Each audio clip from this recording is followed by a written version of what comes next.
Hi everyone. இன்னைக்கு நம்ம என்ன பார்க்க போறோம்னா, எப்பயுமே கேக் தானே செய்றோம். எதனா ஒண்ணு டிஃப்ரெண்ட்டா செய்யணும் அப்படின்னு சொல்லிட்டு நான் ட்ரை பண்ணியிருந்தேன். இது கிளாஸ்லாம் நான் போல. சும்மா YouTubeல பார்த்து தான் ட்ரை பண்ணியிருந்தேன். நெறைய YouTube சேனல் பார்க்கும்போது இந்த அழகா இந்த ப்ரூஃப் ஆயிமக்காட்டும் டிஷ்ஷும்னு ஒண்ணு குடுப்பாங்க. அது அப்படியே மாவு அழகா உள்ள போகும்.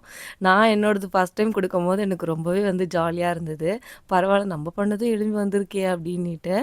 அதுக்கப்புறம் மாவ 50 கிராம்ஸ் சொல்லிட்டு நான் ஒரு பால்ஸ பிரிச்சுக்கிட்டேன்.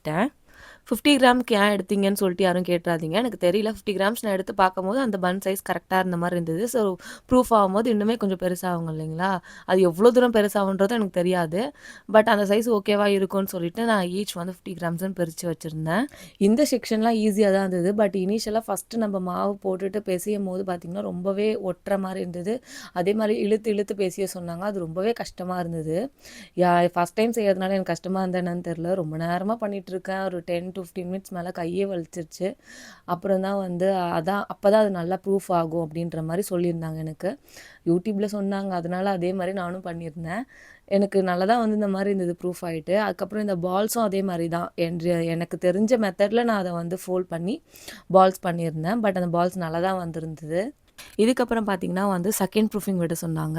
செகண்ட் ப்ரூஃபிங்கில நான் என்ன தப்பு பண்ணியிருந்தேன்னா கொஞ்ச நேரம் தான் ப்ரூஃபிங் விட்டுருந்தேன். ஒரு 20 to 25 மினிட்ஸ் இருக்கும். சரி ப்ரூஃப் ஆயிடுச்சுன்னு நினச்சு நான் பேக் பண்ண ஆரம்பிச்சுட்டேன். அது பத்தாததுக்கு எனக்கு ஆர்டர்ஸ் இருந்தது அன்னைக்கு.